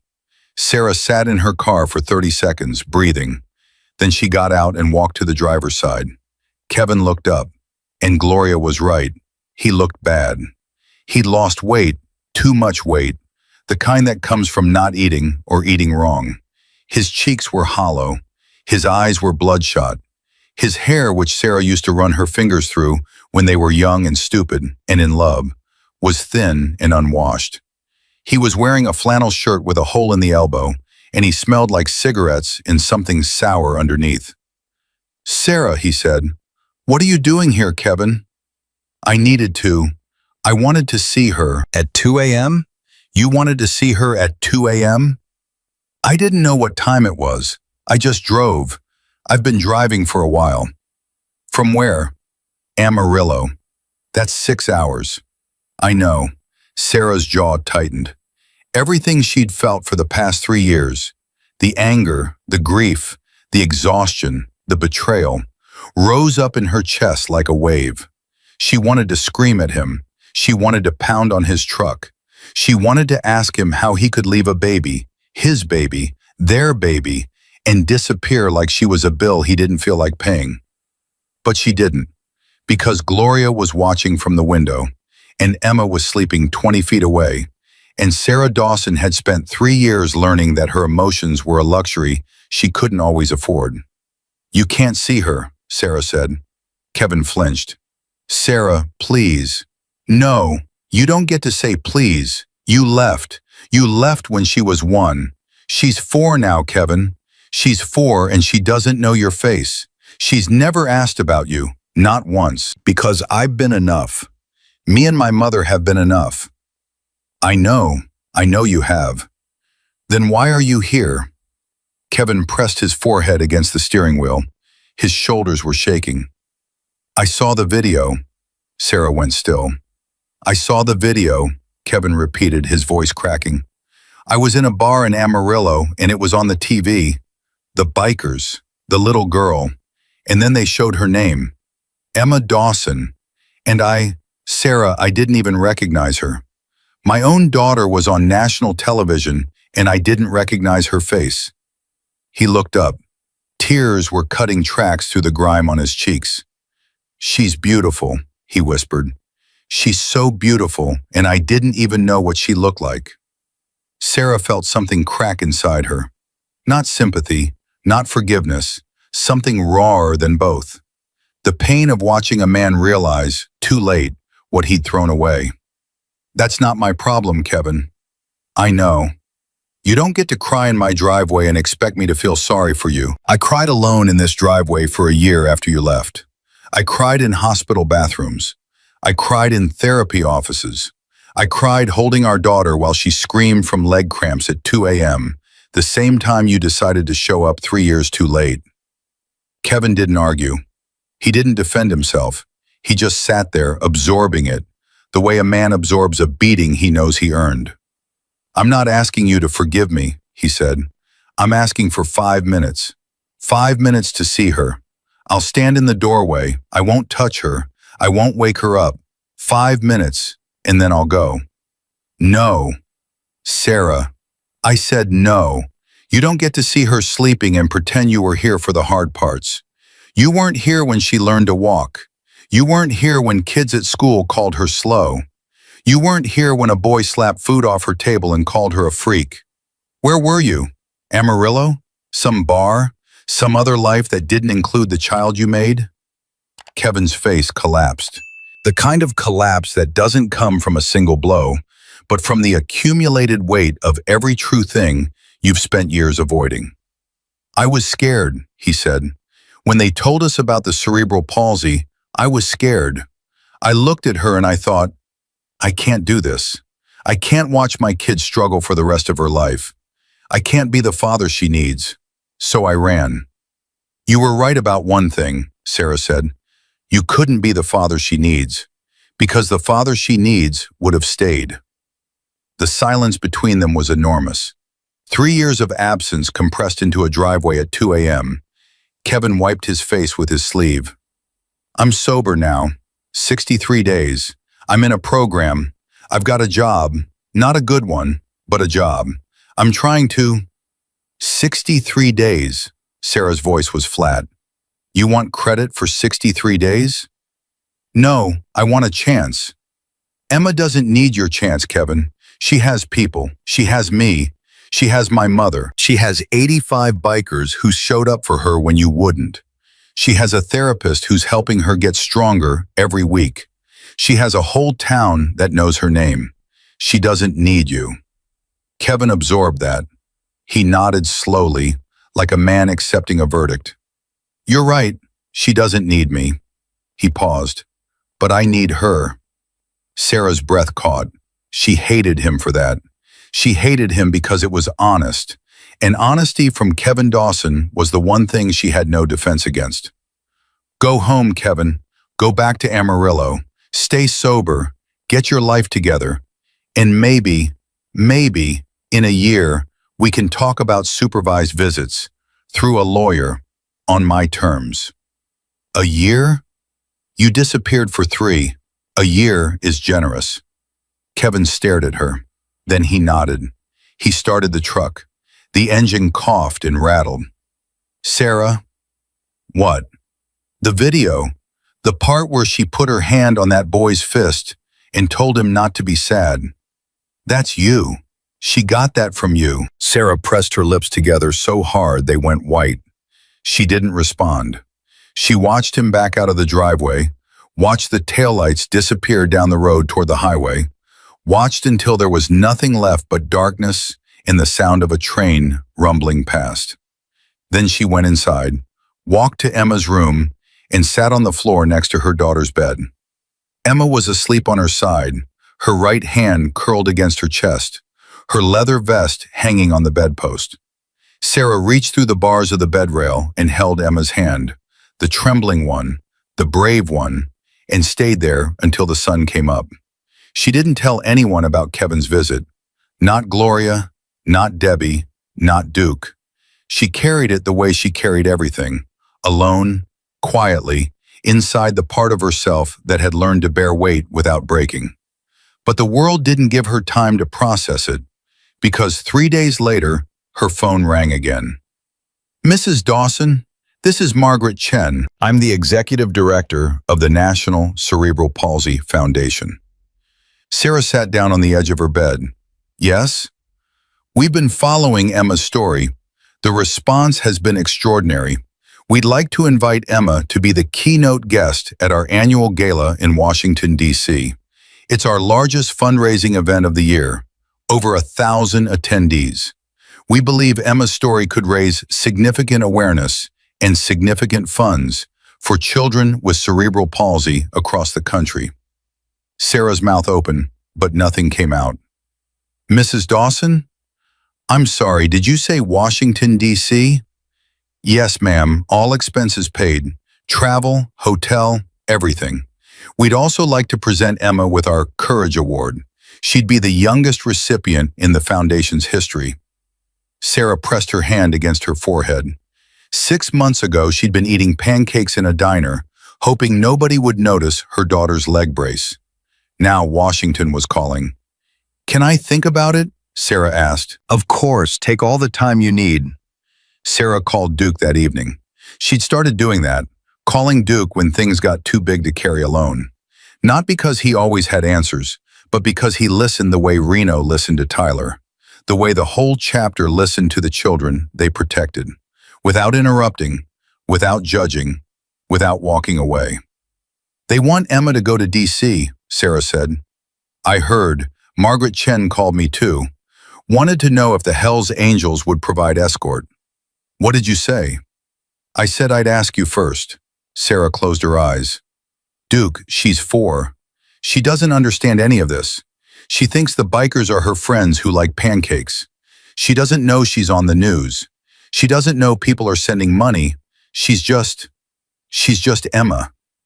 And that's exactly why they want her, because she's just Emma. Sarah, listen to me. You don't have to do this. Nobody's going to think less of you if you say no. But I've been doing this work for 11 years, and I've learned something. Sometimes one kid's story opens a door that helps 1,000 other kids walk through. Emma doesn't have to carry that weight, but you can hold the door open for her." Sarah was quiet for a long time. Then she said, "Will you be there?" "Sweetheart, I'll ride to D.C. on one wheel if I have to." She laughed, the first real laugh in days. "Okay, tell Margaret we'll come." The gala was 6 weeks away. In those 6 weeks, something shifted in Emma's world again. Quietly, the way the biggest changes always happen. Tyler completed his 3 months. Duke called a chapter meeting on a Saturday morning. Full attendance. 87 members now. 2 new prospects had joined after the diner story went viral. They met in the warehouse behind Hank's property that served as the chapter's unofficial headquarters. Tyler stood in front of them. He was different from the boy who'd walked into the community center 12 weeks ago, with his hands in his pockets and his eyes on the floor. He stood straighter. He looked people in the eye. His buzz cut had grown into something that almost passed for a real haircut. And his hands, the same hands that had slapped a plate off a 4-year-old's table, were steady at his sides. Duke stood next to him. 3 months ago, I gave this kid a card and told him to show up. He showed up. Every Saturday, every Tuesday, every Thursday. He stood at Charlie's school in the rain.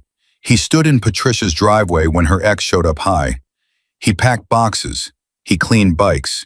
He did every single thing I asked him to do, and he never complained. Not once. Duke looked at Tyler. I asked Reno for his assessment.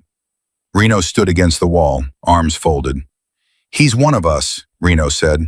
5 words. Coming from Reno, it was a speech. Duke nodded. The vote is yours, brothers. It was unanimous. Every hand went up. Tyler Reed, the boy who'd made a 4-year-old scream in a diner, was accepted into the Guardians on Wheels program as a junior volunteer. Not a member, not a prospect, but something. A beginning. Hank walked up to Tyler afterward and handed him a plain black t-shirt with the Guardians on Wheels logo on the back. You earned this, Hank said. Don't make me take it back. Tyler held the shirt against his chest the same way he'd held Duke's card 3 months ago. I won't. And Tyler? Yeah? Hank's eyes were hard but not unkind. Emma's going to D.C. in 3 weeks. Duke's putting together a ride escort. 30 bikes. I put your name on the list. Tyler's face went blank. My name? You got a bike? I have a truck. Then you'll ride with Reno. But Tyler, this isn't just a road trip. Emma doesn't know you're coming. Sarah approved it, but Emma hasn't seen you since the diner. You understand what that means? Tyler swallowed. She might be scared of me. She might, and if she is, you step back. No questions, no hurt feelings. That little girl's comfort comes first. Always. Are we clear? We're clear. The 6 weeks passed. Emma's therapy continued. Her right hand grew stronger every session. Dr. Torres introduced a new exercise, picking up small objects with her fingers and placing them in a cup. Buttons, coins, beads. Emma treated it like a game, narrating every move in her slow, careful voice. This one's a blue button. It's going in the cup. Come on, hand, you can do it.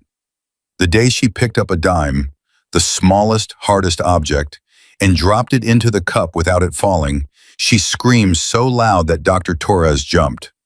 "I did it! Mommy, I did it!" Sarah grabbed her phone and recorded Emma doing it again. She sent the video to Duke, who sent it to the chapter group chat, and within an hour, 87 bikers had watched a 4-year-old girl pick up a dime, and every single one of them replied with the same word: Thunder. It had become Emma's nickname in the chapter, Little Thunder. It started with Duke, but it spread the way nicknames do in close groups, naturally, inevitably, until everyone used it and nobody remembered when it started. Emma loved it. She'd introduce herself to strangers by saying, "I'm Emma, but my biker friends call me Thunder." 3 days before the DC trip, Gloria had a fall. It happened in the kitchen. She was reaching for a bowl on the top shelf, the one she used for Emma's oatmeal every morning, when her knee buckled.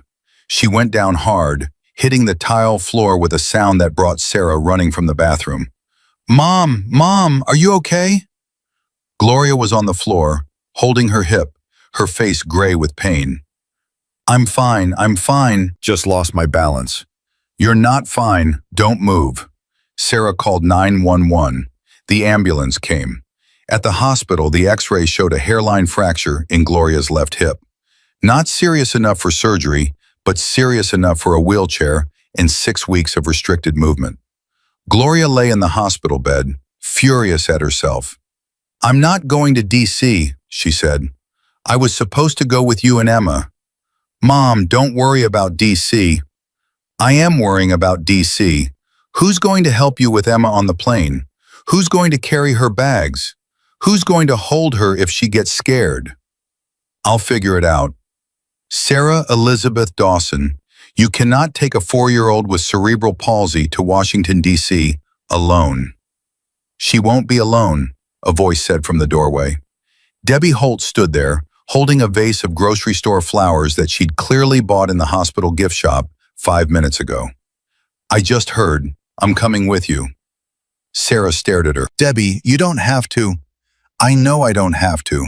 I want to. I've never been to D.C. I've always wanted to see the Lincoln Memorial. And frankly, somebody needs to make sure you eat something during this trip because I know you, and you'll forget to feed yourself while you're taking care of everyone else." Gloria looked at Debbie, then she looked at Sarah. "I like her," Gloria said. "Mom, you've met her 3 times. I have good instincts." It was settled.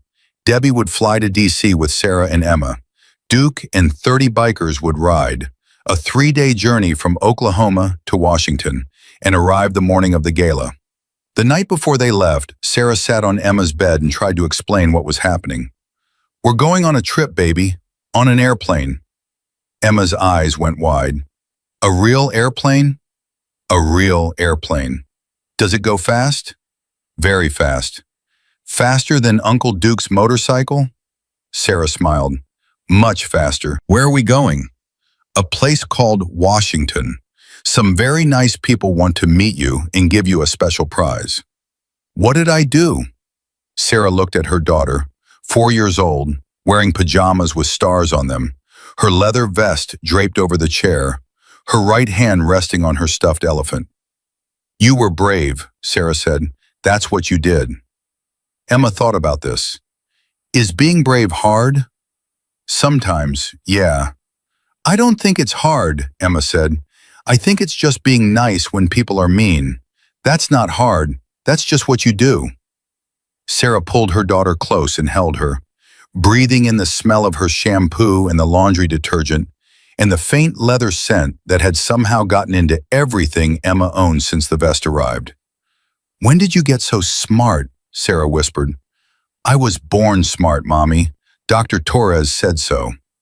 Sarah laughed into Emma's hair. "Yeah, she did." The next morning, they flew. Emma pressed her face against the airplane window and watched Oklahoma shrink beneath them. And she said, "Mommy, the houses look like the buttons I pick up." And Sarah thought her heart might actually explode. Debbie sat across the aisle, reading a mystery novel, looking up every few minutes to check on them both. She'd packed snacks, coloring books, an extra brace strap, 2 changes of clothes for Emma, and a flask of bourbon that she showed to Sarah with a wink and said, "For after bedtime." They landed in D.C. that afternoon. A car from the foundation picked them up. The hotel was nicer than anywhere Sarah had ever stayed. Thick carpets, a bathroom bigger than Emma's bedroom, a view of the city that made Emma stand at the window and whisper, "Mommy, there's so many buildings." That evening, Sarah's phone rang. "Duke, we're 200 miles out, rolling in tomorrow morning. How's Little Thunder?" "She's standing at the window counting buildings. She's up to 67. Duke laughed, that deep, gravel laugh that always made Sarah feel like the world was slightly less terrifying. "Tell her we're coming. Tell her the thunder's rolling in." Sarah relayed the message. Emma jumped up and down, lopsided, her braced leg catching every other beat, and shouted, "Uncle Duke is coming! Uncle Duke is coming!" That night, after Emma fell asleep in the enormous hotel bed with her stuffed elephant and her leather vest tucked under the covers beside her, Sarah stood at the window and looked at the lights of Washington, D.C. Somewhere out there, 30 motorcycles were cutting through the night, riding toward her daughter. Somewhere in Amarillo, a man she used to love was 63 days, no, 78 days now, sober, trying to become someone worthy of a little girl he'd abandoned. Somewhere in Oklahoma, a grandmother with a fractured hip was watching the news coverage from a hospital bed, calling Gloria's friends to make sure they recorded every second. Somewhere, a 17-year-old boy who'd once called her daughter a freak was riding shotgun with a man who'd lost his own son, heading to D.C. to stand in a ballroom full of 1,000 people and watch the girl he'd hurt receive an award for courage. Sarah pressed her hand against the cold glass. She thought about the morning at the diner, the crash of the plate, Emma's scream, the silence of a room full of adults who did nothing. And then she thought about everything that came after. She closed her eyes and whispered, "We made it, baby. We made it." Behind her, Emma murmured in her sleep, her right hand curling and uncurling against the pillow, dreaming whatever 4-year-olds dream when the world has finally decided to be kind. The motorcycles arrived at 8:47 a.m. Emma heard them before anyone else. She was sitting on the hotel bed, letting Debbie braid her hair, when she stopped mid-sentence and tilted her head. "Listen," she said. Debbie listened. Nothing. "What do you hear, sweetheart?" "Thunder." Sarah was in the bathroom putting on mascara for the first time in months when she heard Emma scream, not a fear scream, the other kind, and came running. Emma was at the window, both hands pressed flat against the glass, her breath fogging circles on the surface. "Mommy, Mommy, look, it's Uncle Duke. It's my guys." Sarah looked. 30 motorcycles were rolling down the street below, chrome catching the morning sun, engines shaking the hotel windows. Flags on the back, patches on the vests. People on the sidewalk stopping, staring, pulling out phones. A wall of leather and steel cutting through the nation's capital like a heartbeat. Emma was jumping. Lopsided, braced leg jumping, nearly falling, not caring. "Can I go? Can I go down? Mommy, please." They took the elevator. Emma couldn't stand still. She was bouncing, pulling Sarah's hand, talking so fast her words tumbled over each other. "Do you think Hank is there? Is Reno there? Is Preacher there? Mommy, do you think they brought me pancakes?" The lobby doors opened. Duke was already off his bike, standing at the entrance, his silver goatee freshly trimmed, his riding boots dusty from 3 days of highway. Behind him, 29 bikers were dismounting, stretching, pulling off helmets, lining up without being told, the way they'd lined up at Benny's Pancake House 9 months ago. Emma broke free from Sarah's hand and ran. Wobbling, her brace clicking on the marble floor, arms outstretched, she ran straight into Duke's legs and grabbed on with everything she had. Duke looked down. His face, that weathered, combat-hardened, seen-everything face, crumbled like a sandcastle. He reached down, scooped her up with one arm, and held her against his chest. "Uncle Duke," Emma said into his neck. "You came." "I told you, little thunder. I'll always come." Sarah stood 10 feet away crying. Debbie stood next to her, also crying. A hotel concierge behind the front desk was crying. A businessman walking through the lobby with a briefcase stopped, looked at the scene, and his eyes went red. Then Emma lifted her head from Duke's shoulder and saw someone standing behind Reno. Someone she recognized. Her body went stiff. Tyler. He was standing at the back of the group, half hidden behind Reno's massive frame, wearing his Guardians on Wheels shirt and an expression of absolute terror. He hadn't slept the night before. He'd sat in the passenger seat of Reno's truck for the final 200 miles, staring at the road, rehearsing what he'd say, knowing that nothing he rehearsed would matter when he looked into those blue eyes again. Emma stared at him. Duke felt her body tense and looked at Sarah. Sarah's face was unreadable. She gave the smallest nod. Duke set Emma down gently. "You okay, Thunder?" Emma didn't answer. She was looking at Tyler the way a child looks at a dog that bit her once. Not with hatred, but with the careful, calibrated caution of someone whose body remembers what her heart has forgiven. Tyler stepped forward, one step. He knelt, the way Duke had taught him, slow, down to the child's level, and looked at her. His eyes were already wet. "Hi, Emma," he said. His voice was barely there. "Do you remember me?" Emma nodded. "You knocked my pancakes." "I did. And I hurt you. And I called you a name that I should never have said." "Freak," Emma said. The word came out flat, factual, the way children repeat things they've memorized without fully understanding their weight. Tyler flinched like she'd hit him. "Yeah, that word. I'm sorry I said it. I've been sorry every day since. I've been trying to be better. I work with kids now. I help protect them, like the bikers protect you." Emma studied him. That long, unfiltered 4-year-old stare that strips adults down to whatever they actually are. Tyler held still under it. He didn't look away. He let her see him, all of him, and whatever she found, he would accept. "Your eyes are red," Emma said. "I've been crying." "Why?" "Because I was scared you'd still be afraid of me." Emma tilted her head. She looked at Duke. She looked at Reno, who stood behind Tyler like a sentinel. She looked at her mother, who was gripping Debbie's arm so hard Debbie's fingers were turning white. Then she looked back at Tyler. She held up her right hand, the trembling one, the one she used to hide, the one she'd placed on his fist in a diner 9 months ago.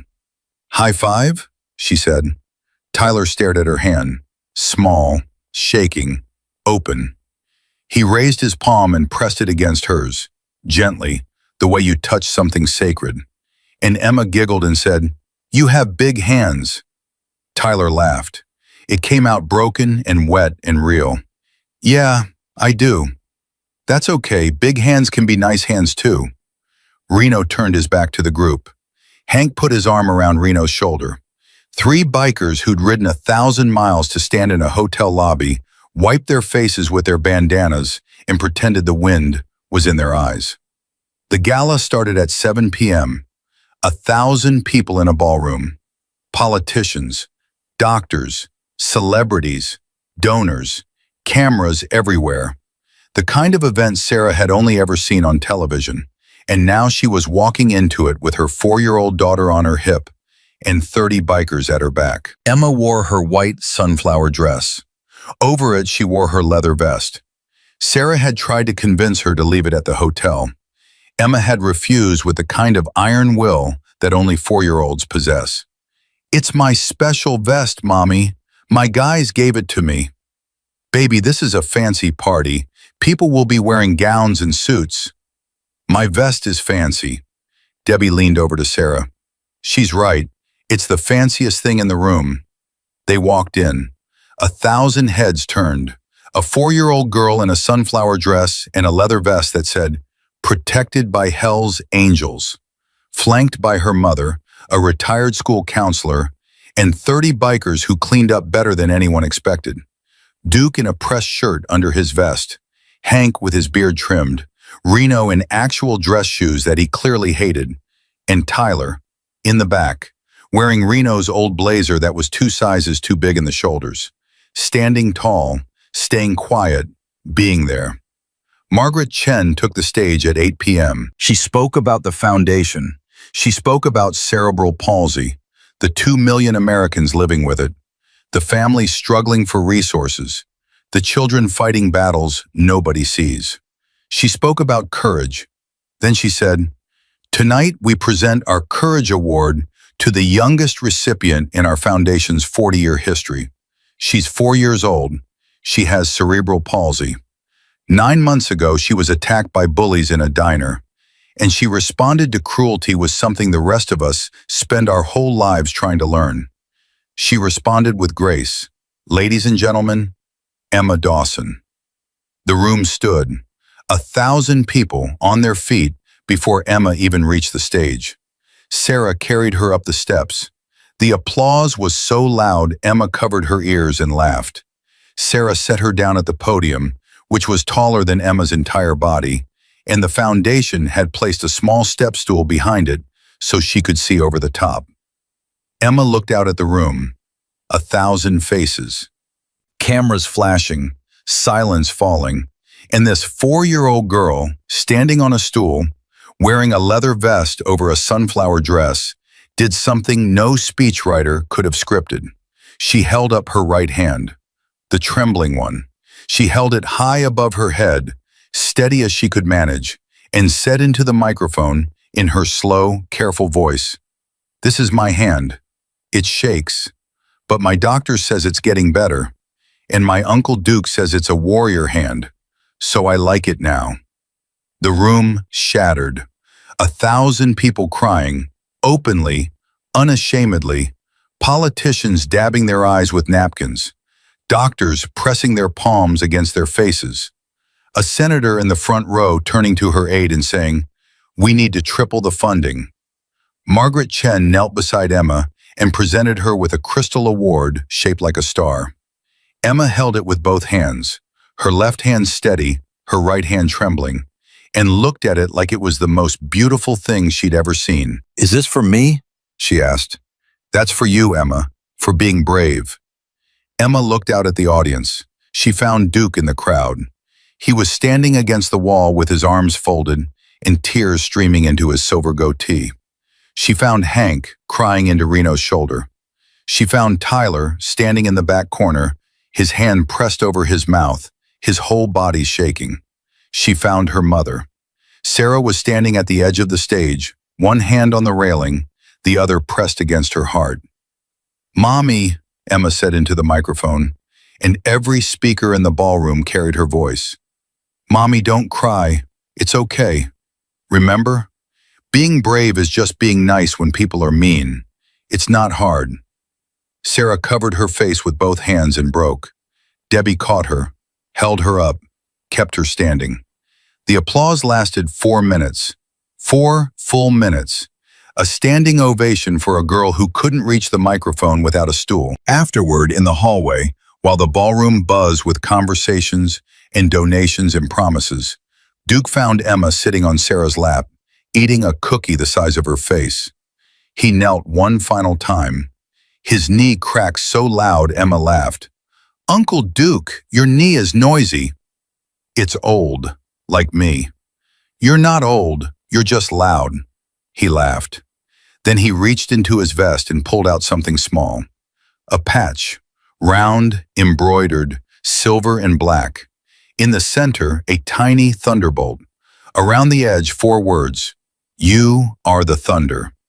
He pressed it into Emma's hand. "This is yours. Nobody else has this patch, just you." Emma looked at it. She traced the thunderbolt with her finger, her right finger, the trembling one, and smiled. "I'm the thunder," she said. "Yeah, kid, you're the thunder." She leaned forward and hugged him. Her small arms barely reached around his neck. He held her like she was made of glass and steel and everything that mattered. Behind them, Sarah watched. Debbie watched. 30 bikers lined against the hallway wall watched.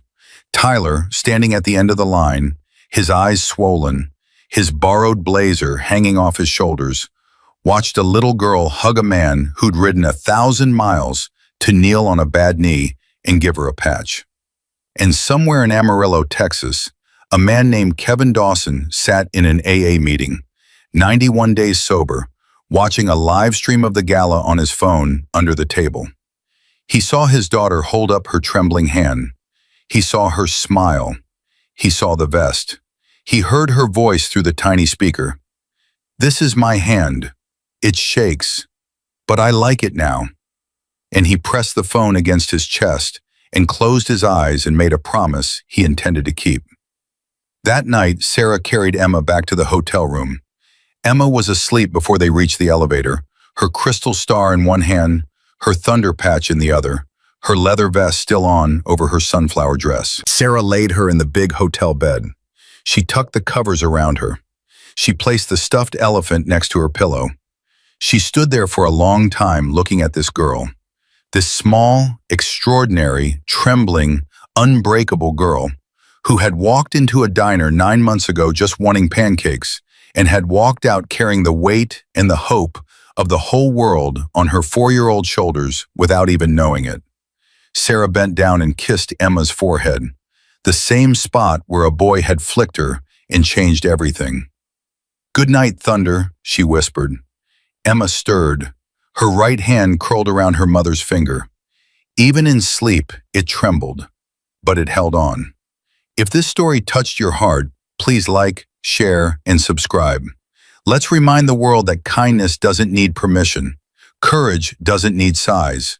And sometimes, the toughest angels ride with the Hell's Angels. Tell us in the comments, what's one act of kindness you'll never forget?